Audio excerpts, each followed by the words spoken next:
We need to talk about the many deleted scenes from Fantastic Four First Steps. Let's start with the Red Ghost. Red Ghost, aka Ivan Kragoff, was a Soviet scientist who purposefully exposed himself and his apes to cosmic rays. In First Steps, the brilliant John Malkovich was set to play Red Ghost. Matt Shakman has stated that the scene involved Red Ghost and his apes attempting to steal a rocket, which explains why we see Reed fighting the ape on a launch pad cage. Now, Red Ghost initially had two big scenes in the film. There was the aforementioned scene where he and his apes attempt to steal a rocket, but later in the film, it was apparently supposed to be Red Ghost who destroyed the teleportation bridges. Now, one thing I loved about this movie was the world they built around them to tell this story. All of the characters are so rich and interesting that you just genuinely enjoy spending time with them. That's why I wish we had more time at the dinner table, or sitting in the living room, or an unrelated mission of the team saving the day as an opener to the film. So those are some missing scenes, but let's get back into some big missing characters from the film, like Jeffrey Wright's Uatu the Watcher. Now, Wright voices the character in What If, and he was reportedly set to reprise the role in First Steps. And there are two glaring scenes that point toward his character having once been in the film. First, the arrival of the Silver Surfer to mark Earth 828 for death. Here we see a fiery sky with these fireballs.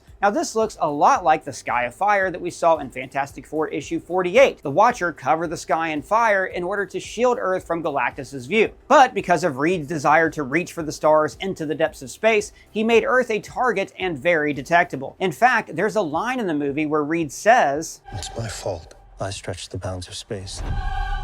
And they hurt."